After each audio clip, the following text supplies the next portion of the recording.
ఇప్పుడే జీ5 app download చేయండి. చూడండి మీ ఫేవరెట్ టీవీ షోస్ ఎప్పుడైనా ఎక్కడైనా.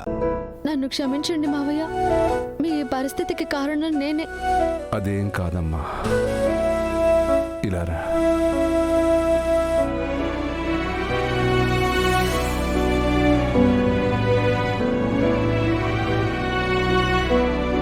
నేను నిన్ను క్షమించడం కాదమ్మా.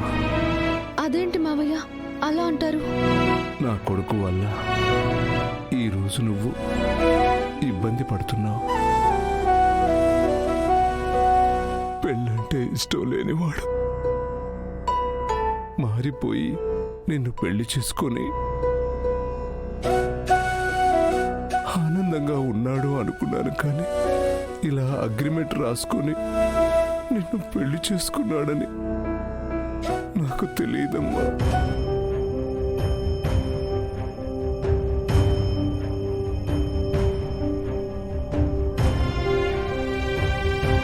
మీతో ఆ విషయం నేను కూడా చెప్పలేదు మావయ్య. ఒక విధంగా అది కూడా తప్పే.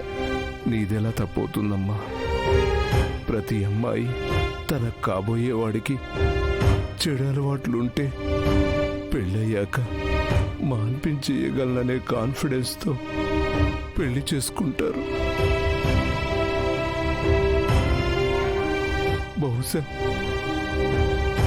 వాణ్ణి మార్చుకుంటాననే నమ్మకంతోనే ఆ అగ్రిమెంట్ మీద సంతకం పెట్టావని నేను అనుకుంటున్నానమ్మా.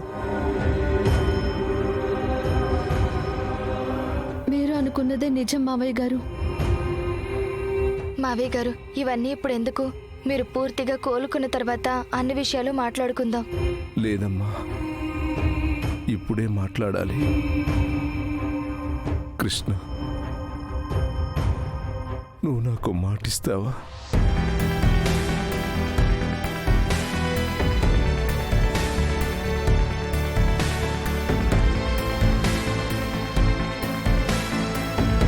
నువ్వు ఎలాంటి పరిస్థితుల్లోనైనా నీ నమ్మకాన్ని కోల్పోయి రాధను వదిలేసి మన ఇంటి నుంచి బయటికి వెళ్ళనని నాకు మాట ఇవ్వు అమ్మా.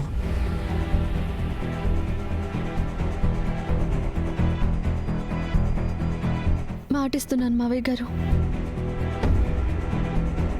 ఎన్ని సమస్యలు వచ్చినా, ఎన్ని కష్టాలు వచ్చినా అందరినీ ఎదిరించి ధైర్యంగా నిలబడతాను. ఎదిరించి పోరాడతాను, కానీ వెనక్కి తగ్గను.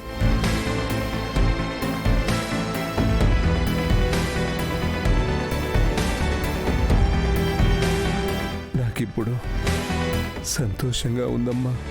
నా భర్తని మార్చుకుంటాను, నా ఇంటిని కాపాడుకుంటాను, కానీ ఎన్నటికీ ఆ ఇంటిని వదిలి బయటికి వెళ్ళను. జీ5 యాప్ డౌన్లోడ్ చేసి అన్ని ఎపిసోడ్స్ పూర్తి ఉచితంగా చూడండి.